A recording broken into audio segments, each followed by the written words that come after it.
Better Life Media, America's leading source for life improvement, presents Brian Tracy. Secrets of Self-Made Millionaires.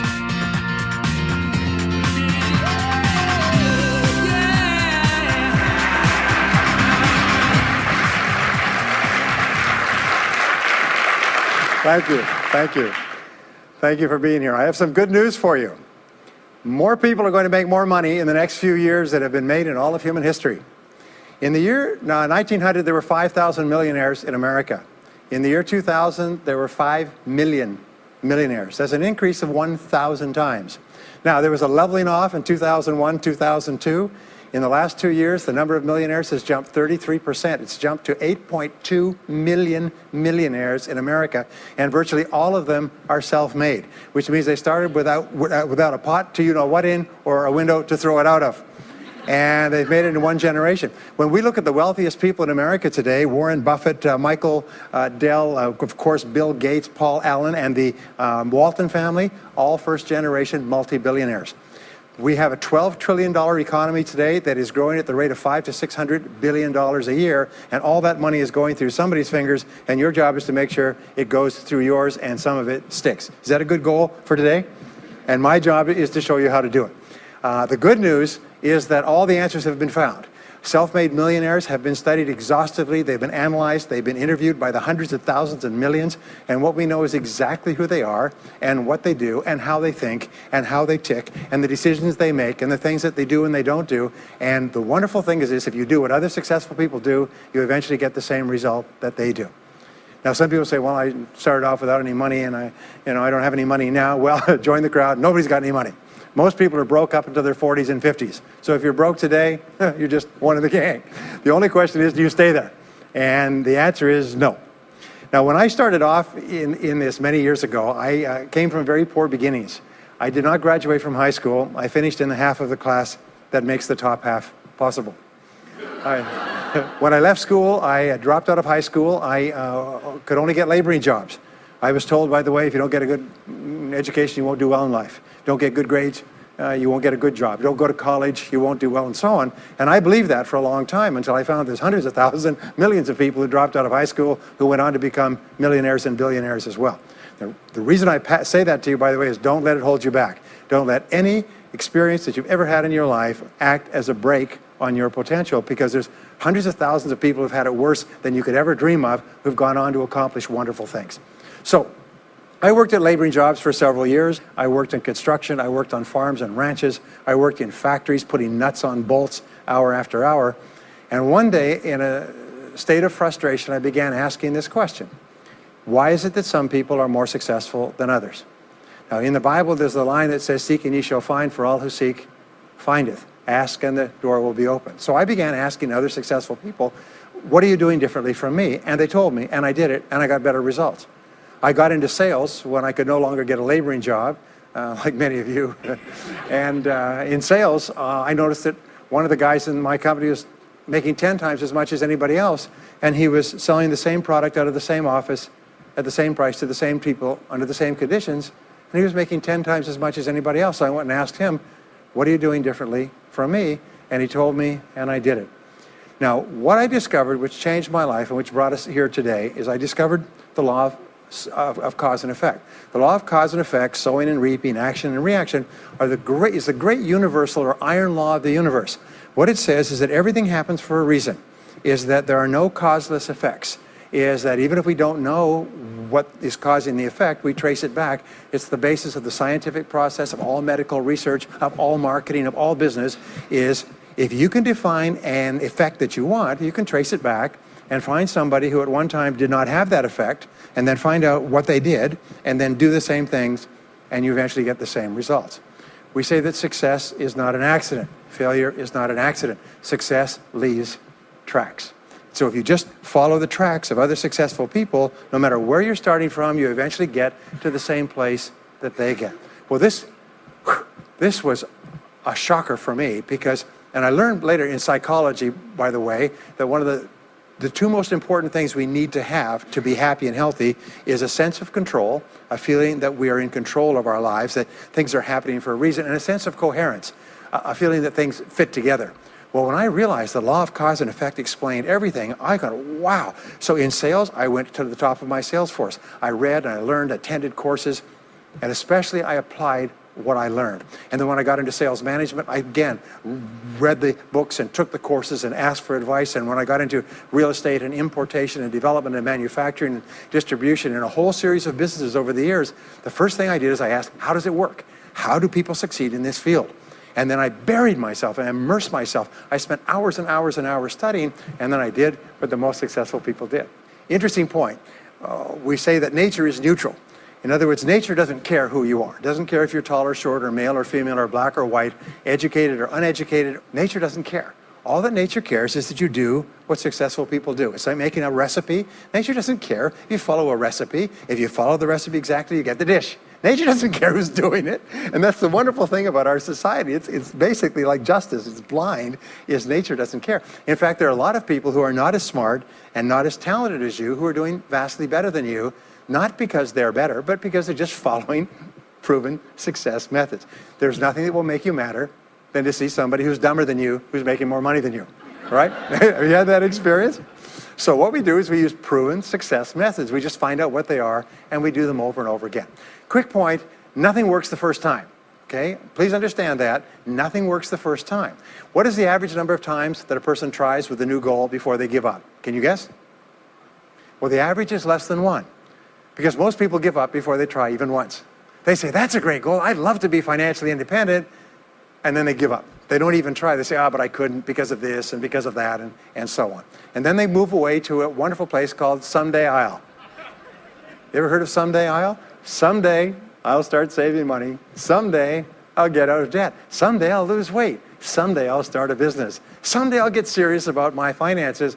And most people live on Someday I'll. Your job and my job is to vote yourself off the island, right?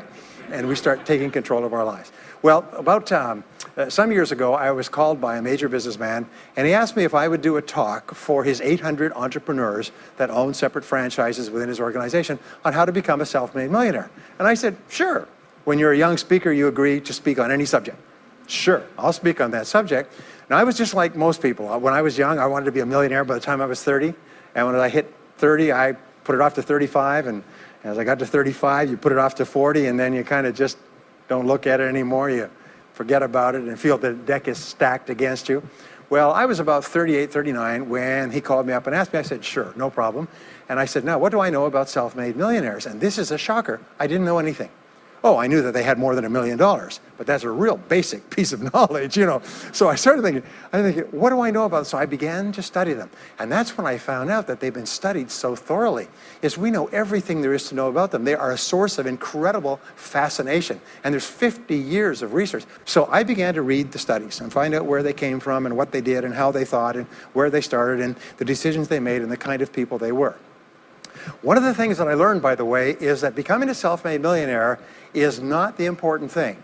What is really important is the person you have to become a self-made millionaire. You have to become a totally different human being. One of my friends says that in order to achieve something you've never achieved before, you have to become someone you've never been before. And it's a really important insight, is the qualities that you need to develop, qualities on the inside to become a self-made millionaire, are incredible qualities that make you a vastly better person. Not only better in terms of character, determination, discipline, decision-making, strength, and so on, but they make you a far better person. They round out your character in a far better way. So the real payoff of becoming wealthy is not because you can eat more, because how many more meals can you eat? How many more clothes can you wear? But it's the kind of person that you become, and then the kind of people that you associate, the kind of life that you have. And so the things that we're going to talk about now, and I know that you're some of the smartest people in our country, so I'm going to give you these ideas very quickly, like dealing cards. What I found in my research is that there's a series of qualities that self-made millionaires have. If you have these qualities, your success is virtually guaranteed. And if you don't have these qualities, the qualities are learnable. Point number one is that all business or sales skills are learnable. All financial skills are learnable. If you can drive a car, you can learn any skill. If you can drive a car, you can learn the skill. Now, number two is you're probably only one skill away from doubling your income right now. you're probably only one skill away from setting yourself on the road to becoming a self-made millionaire. That turns out to be the case for almost everyone. And if you don't know what that skill is, maybe over the course of the time we spend together, it'll jump out at you. But whatever it is, you've got to find it out and go to work on it, because it is learnable.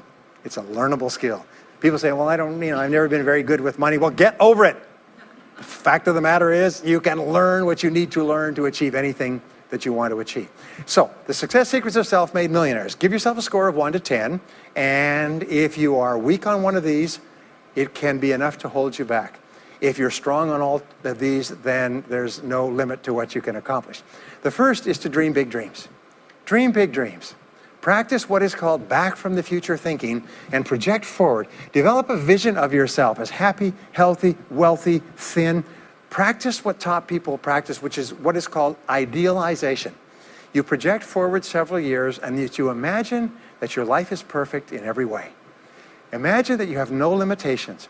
Imagine that you have all the time and all the money and all the friends and all the contacts and all the education and all the experience, and that you could be or have or do anything you want in life. If you could, what would it be? If your life were perfect in 5 years, what would it look like? How much would you be earning? How much would you be worth? What kind of a family life would you have? What kind of health would you have? What kind of car would you be driving? What would your life be like if you could wave a magic wand and make it perfect in every way? Now, what we have found is this is the starting point of great riches, and it's the starting point of great success in life, is for you to have a dream or a vision of a wonderful future. Here's an exercise that we give people in our audiences, is take a sheet of paper and make up what is called a dream list. Now, imagine this is kind of like a kid's Christmas list, and that it just allows you to just run wild and just write down everything that you could think of that you could possibly want. I had a friend who I taught this to, and he got so excited about it, he bought a spiral notebook, and he began writing. And he'd go through the newspaper, and every single thing he saw in the newspaper that was nice, he wrote it down as a goal. He ended up, first time through, with 330 goals. By the end of the month, he had 500 things that he wanted. The interesting thing was that his life exploded. He activated the law of attraction, and he began to attract into his life people, circumstances, ideas, resources, insights that began to move him toward the accomplishment of the goals and began to move the goals toward him. Number 2 is to do what you love to do. Whenever you find people who are really successful in life, they're people who do what they love to do. They love their work. The great rule for success in life is to find something that you love to do and then find a way to make a living doing it. Now, when you find what you love to do, it'll be something that gives you energy, it motivates you, it enthuses you. It's probably something that you were meant to do from the time you were born. And when you ask self-made millionaires, what sort of work do you do? They'll often say, I've never worked a day in my life. I just do what I like to do. I had a graduate in my course once who came up to me and said, that's interesting. He said, when I was a little boy, I loved to study airplanes. He said, I got airplane books, and I had airplane models, and I had toy planes, and then I got into competitions with remote-controlled planes. He said, when I grew up and went to school, I studied aeronautical engineering. He said, today, I'm 35. He said, I own 3 companies. One builds small aircraft. Another one repairs and services small aircraft. Another one is in leasing and chartering small aircraft. He said, I've never worked a day in my life. He said, I've just played with planes since the time I was a kid. So one of the things that you can do is go back to the time when you were young, as a child between the ages of 7 and 14, before you discovered boys or girls, and what is it that you really love to do? And you'll often find that within that is something you're supposed to do as an adult. Number 3 is commit to excellence. Now, this is really, really important, and I had a hard time with this as a young man because I was never good at anything. I was never picked for any team, and if I was picked, I was the first person cut. I got lousy grades in every class. I got fired from multiple jobs. I even got fired from a job pumping gas once. Can you imagine that? Being fired for pumping gas because you're no good. They came out and said, you're no good at pumping gas. How can you be no good? Little old ladies can pump gas, and here I was no good at pumping gas. Anyway, so I got fired. I went from job to job, and then I discovered that all people who are successful are excellent at what they do. You know the old question they asked Willie Sutton, the bank robber, why do you rob banks? He said, well, that's where the money is. Well, being in the top 10% is where the money is. So what you have to do is you have to pay any price and make any sacrifice to get into the top 10% in your field. Now here's the good news. If you're doing what you love to do, you will want to be in the top 10% in your field. If you don't want to be excellent at what you're doing, it means you're in the wrong field. It just means that you're marking time, you're treading water. And there's a lot of people who are in their field and they do their job and they go home at night, they don't think about their work and so on. And this kind of an attitude means that you have no future. You have a very shaky present. That crackling sound you hear is the ice breaking under your feet, okay? And you have no future, because if you're not doing what you love to do and throwing your whole heart into it, you're just marking time. But everybody is designed so that there is something that you love to do that you can do well. And the fact that you love it means that you probably have the ability to excel at it. So make this decision to get into the top 10%. And let me tell you what changed my life. Here I was struggling in my late 20s, and I learned this. It was a breakthrough thought. Is that everybody's in the top 10% started in the bottom 10%. Everybody who's doing well was once doing poorly. Everybody who is at the top of your field today was once not even in your field at all and didn't even know it existed. What that means is that if you're willing to pay the price and work hard and make the sacrifices, you can get into the top 10%. Now, how long does it take? It doesn't take a week or a month. Most people are really impatient. And to achieve mastery in your field takes 5 to 7 years. People say 5 to 7 years. Geez, I'll be 5 to 7 years older before I start enjoying the big rewards. Well, how much older will you be in 5 to 7 years anyway? Now, here's an important point. Are you ready? The time is going to pass anyway. The time is going to pass. 5 to 7 years from now, 5 to 7 years will have passed. The only question is, are you going to be at the top of your field, or are you still going to be down there with the mediocre 80%? And the wonderful thing is this is nobody's better than you, and nobody's smarter than you. If anybody else is at the top of their field, it means that you can be at the top of your field. Just go to them and find out how they got there, because they started at the bottom. Now, it may take longer for some people and less for others, but everybody who puts one foot in front of the other and keeps moving eventually gets there. And that's where all the rewards are. And not only that, that's where all the joy in life is. When you're really good at what you do, you feel wonderful about yourself. You're respected and esteemed by everybody around you. You can write your own ticket. You can open any door when you're good at what you do. Because you get up in the morning and you know you're good. And that is more important than the rewards that go with it. The next key is to develop your unique talents and abilities. Every single person is designed from infancy with special talents and abilities that if you develop them to their height can enable you to accomplish anything you want in life. Everyone is genetically structured to be able to do something superbly, to do something they enjoy, to do it well, and to get great satisfaction from it. Peter Drucker often asks the question, what are you good at? What are you good at today? What should you be good at? What could you be good at? What will you be good at? And so one of the questions that we ask is, looking back in your life, what has been most responsible for your success up to now? What has been most responsible in the past? What is it that you have done that has gotten you the best results? Because as we said before, success leaves tracks. And if you look back into your past, you'll often find indicators that guide you to your future. Do you remember that fellow that won $300 million in the lottery? He was a high school physics teacher. And they asked him what he's going to do with it. He said he's going to take a week off and then get back to work because he doesn't want to give up his job teaching high school physics because he loves his work so much. That is a person who's in the right place for him. And now he can just drive to it in a nicer car. Anyway, now the next key to becoming a self-made millionaire is to see yourself as self-employed. What we found is the top 3% of adults in our society see themselves as self-employed. They see themselves as in charge of their own lives. When I started off my career as a young man, I was 21 years old, working as a construction laborer, living in a one-bedroom apartment, broke, taking buses 2 hours every morning to get to work, and buses 2 hours to get back. I still remember that, and I still remember a light going off one evening. I was sitting there in my little apartment, in my little kitchen alcove, and I suddenly realized that I was responsible, that I was in charge of my own life, that no one was coming to the rescue.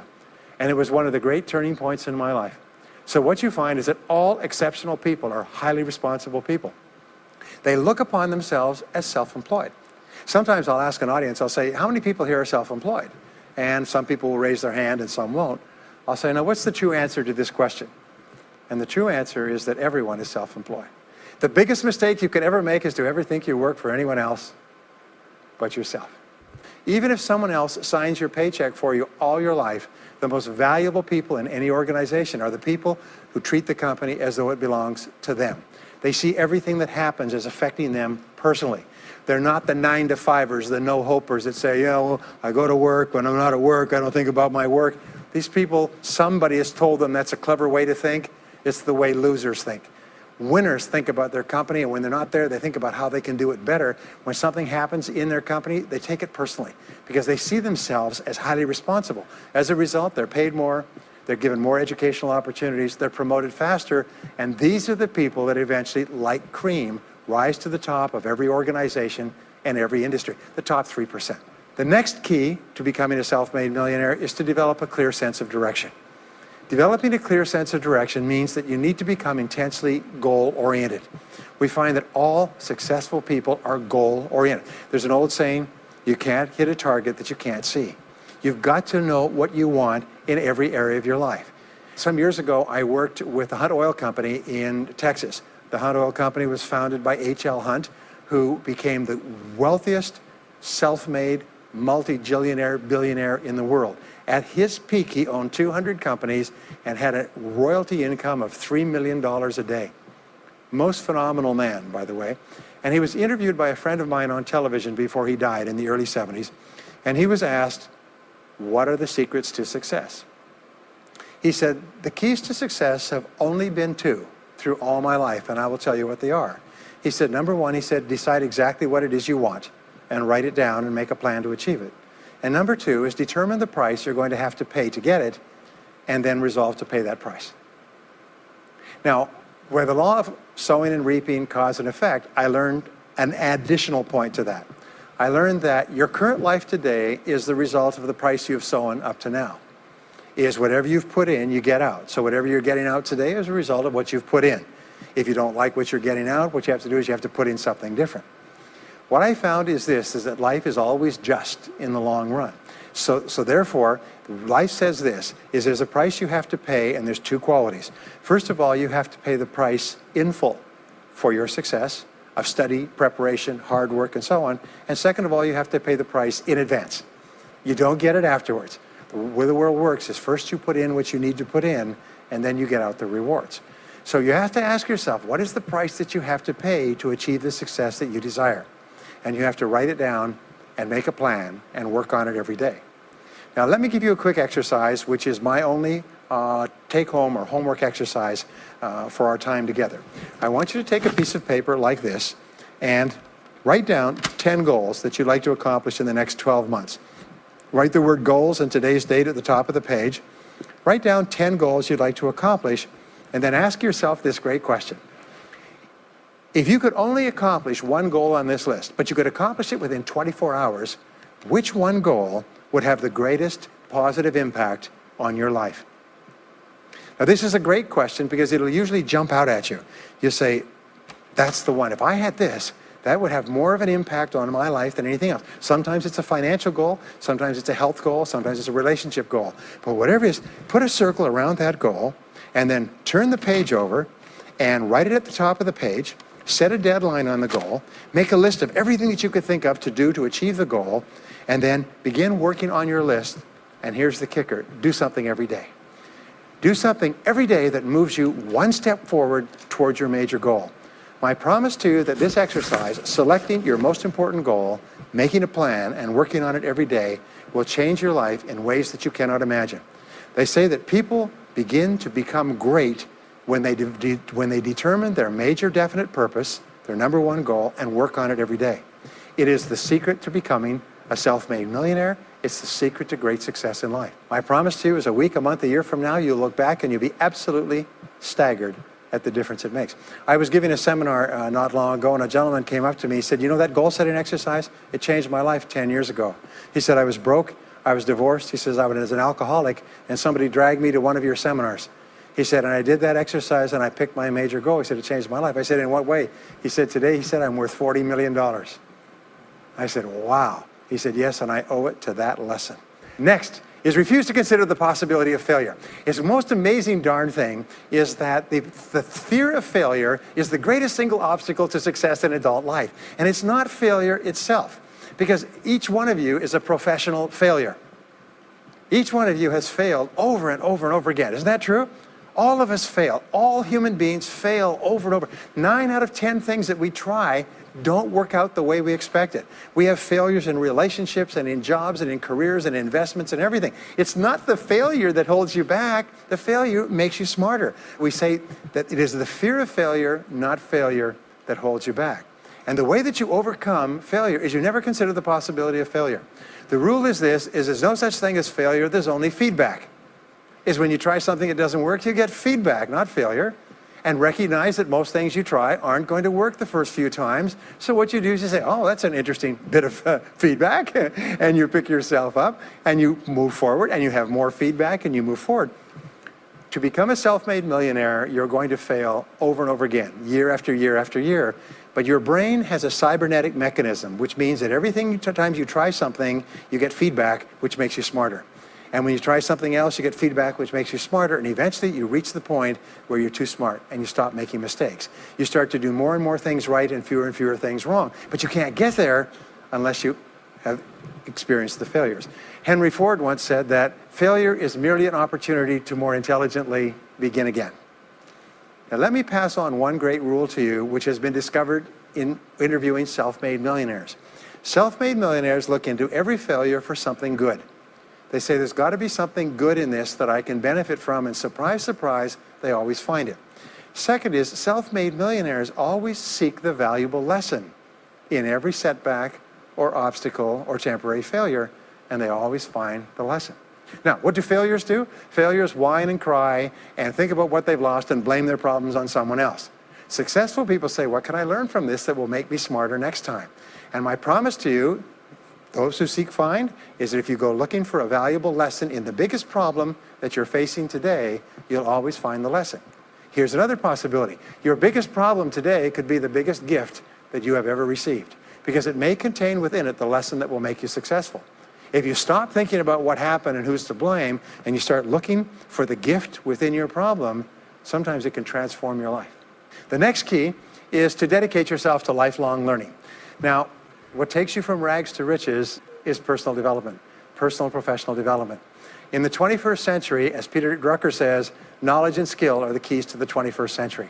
And the only thing that will be relevant, the only skill that will be relevant in the 21st century is the ability to learn new skills, because virtually everything you know is becoming obsolete at a rapid rate. Stephen Covey says that your current knowledge base has a half-life of 2 years, which means that half of everything you know will be irrelevant within 2 years. And 2 years from now, half more. So if you're not continually learning and upgrading your knowledge and skills, you're not staying in the same place. As Pat Riley says, the basketball coach says, if you're not getting better, you're getting worse. If you're not constantly learning, you're actually falling behind. So here are the 3 keys to continuous learning. Number 1 is read in your field 30 to 60 minutes each day. In other words, turn off the television, turn off the radio, put aside the newspaper, and just read in your field. The very best places to read, by the way, are books. Read books, the best-selling books written by the most successful people in your field, because books contain a wealth of riches that can enable you to function at a far higher level, to get much better results than you could before. So read 30 to 60 minutes a day.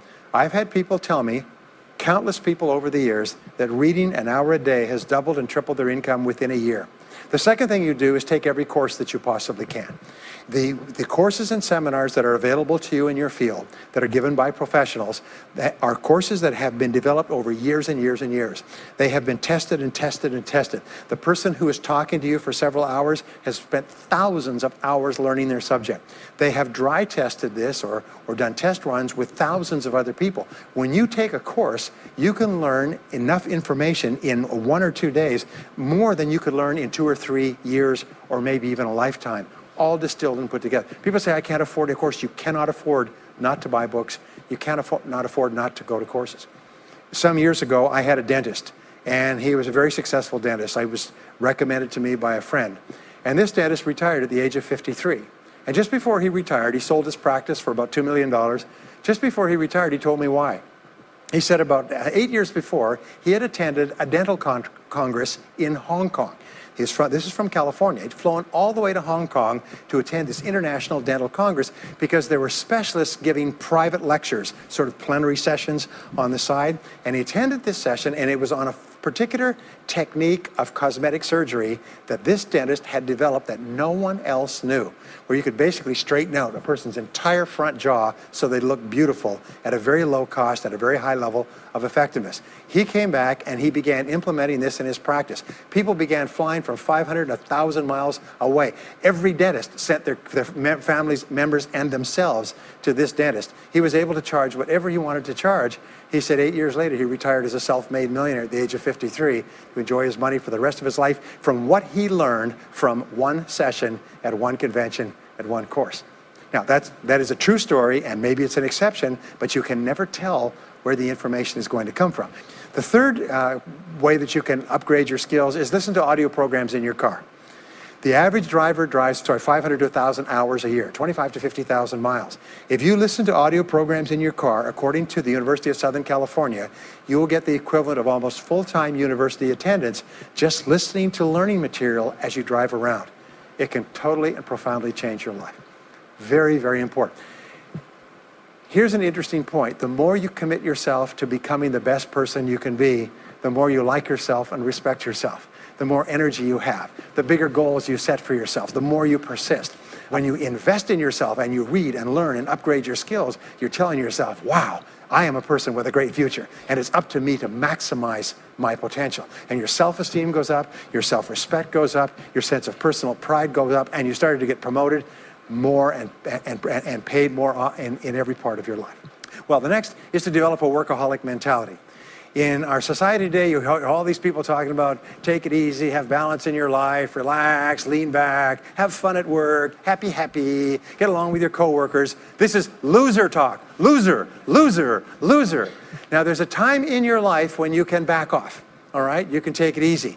But that's when you've made it, not before you've made it. Because before you've made it, you're in a competition with hundreds of thousands of millions of other people, like at the Olympics, who also want to make it. And in order for you to win, you are going to have to work harder and work better and work smarter than they do. So the rule is to develop a workaholic mentality. What does this mean? It means that you start a little earlier, you work a little harder, and you stay a little later.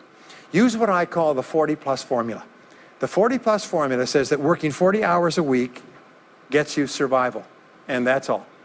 You work 40 hours a week, you survive. You make no progress. You don't go ahead. You just barely hang on.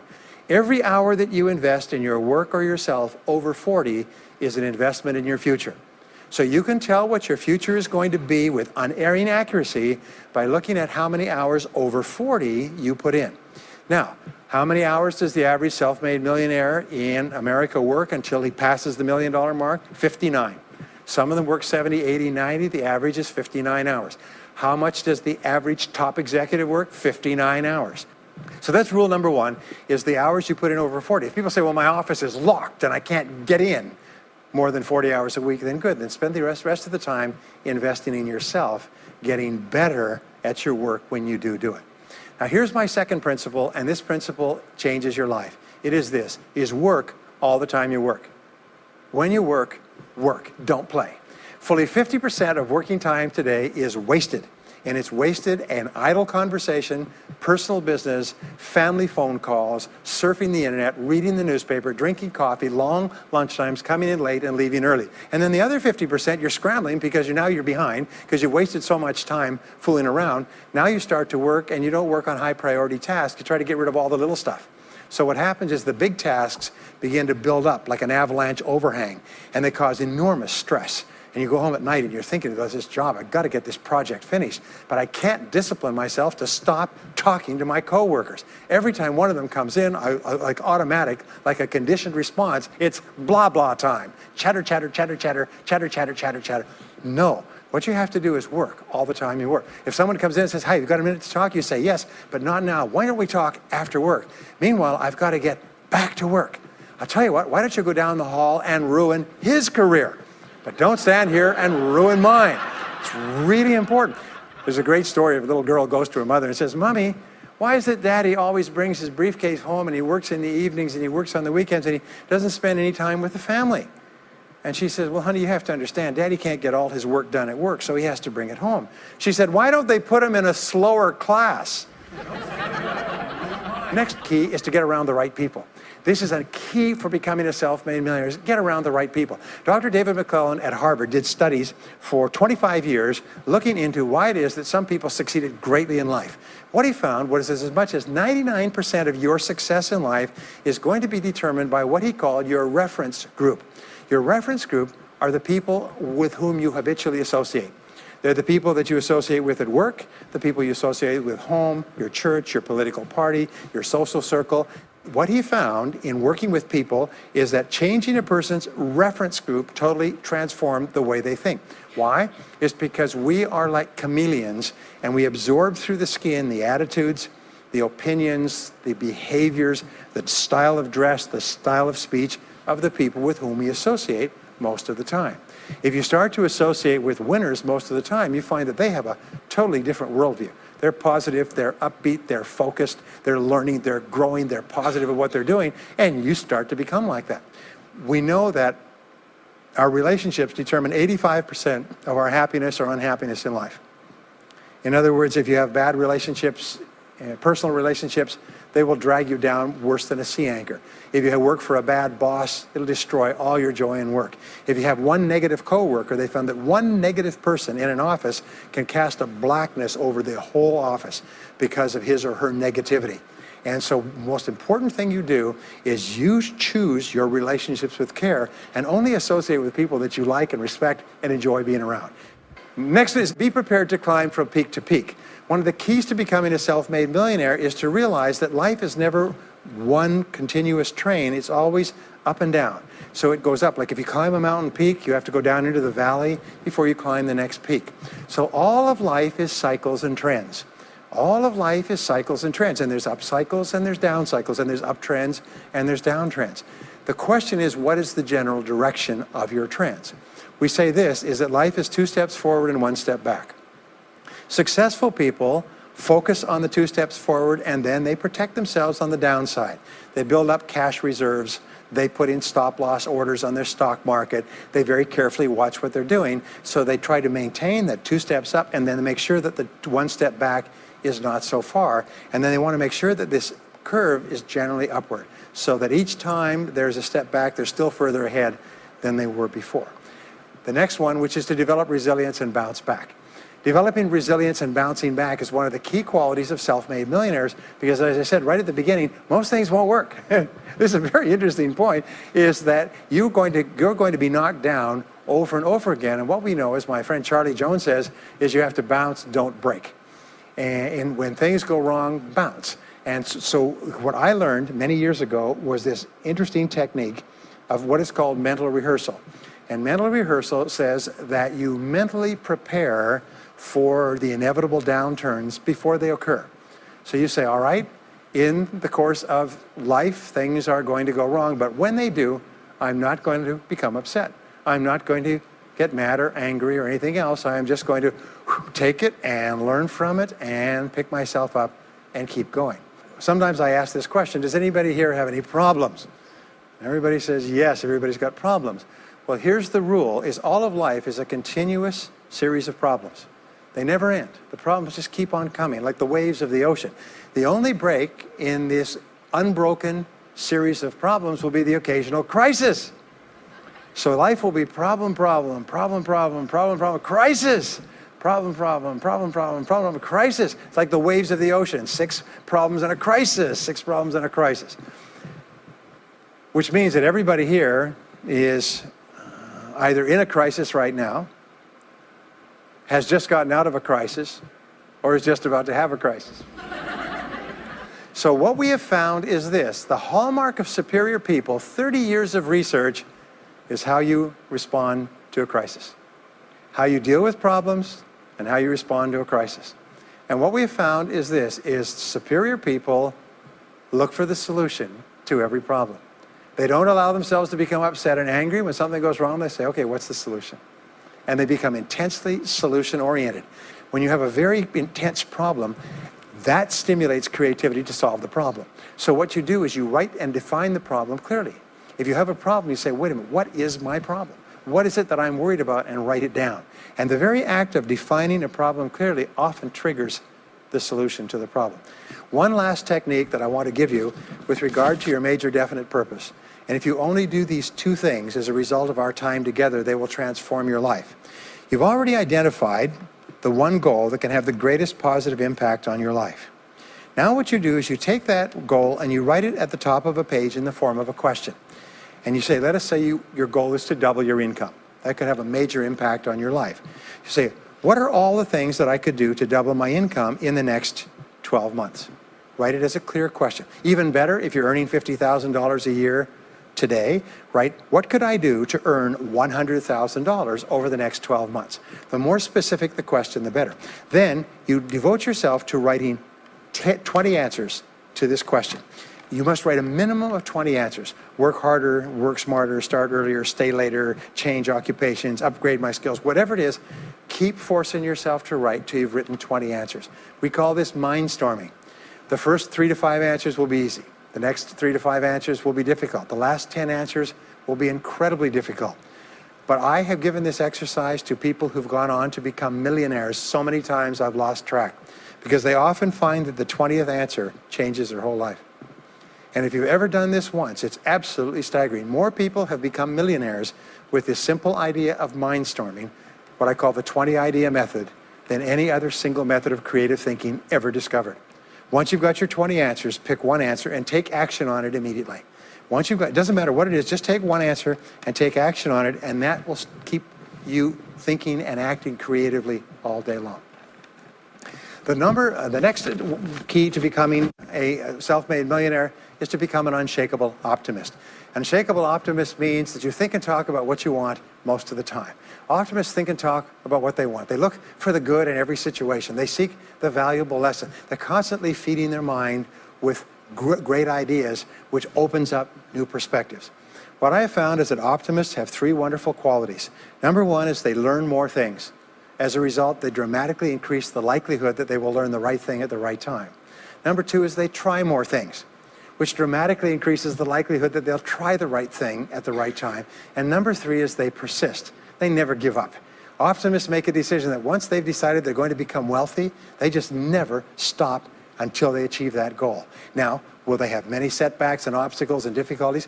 Do you know that almost everybody succeeds in a different direction from what they originally intended or from what they originally thought? But they just keep going. Almost like a football player running down the field, running, blocking, changing, moving back, forward, continually, but never loses sight of the goal.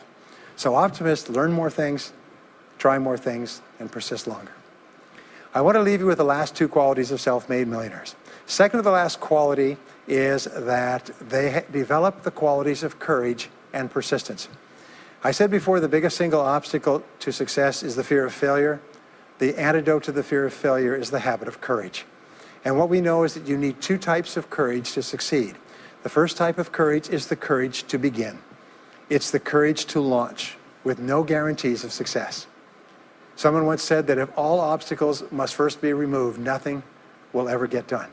So successful people are willing to think, plan, make decisions, and then take action with no guarantees. We say leap and the net will appear. Take action with no guarantees and then learn. The second part of courage is the courage to endure. It's the courage to persist. It's the courage to keep on keeping on. It's to make the decision in advance that you will never give up. No matter what happens, you will never give up. You will get knocked down over and over again, but you'll never give up. And the interesting thing is if you make that decision in advance, you'll find yourself continually bouncing back. So courage means the courage to begin and the courage to endure. And the final quality of self-made millionaires, and Napoleon Hill called this the master key to riches. After studying 500 of the richest people in American history, he said it's the quality of self-discipline.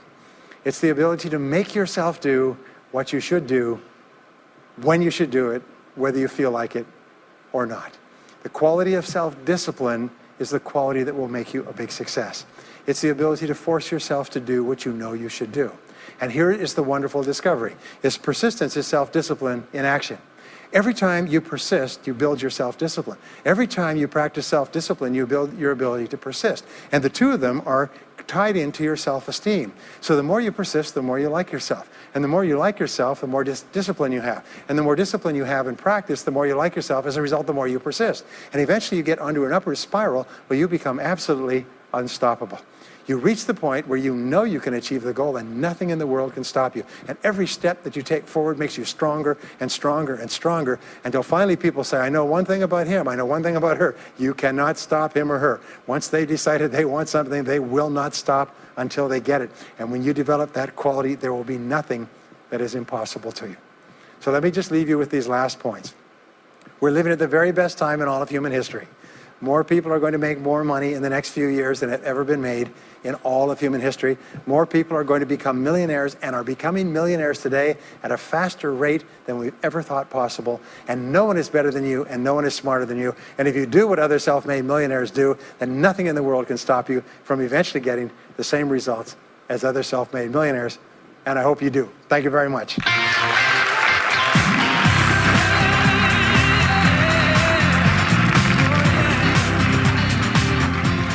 We hope you've enjoyed this special presentation of Brian Tracy's Secrets of Self-Made Millionaires.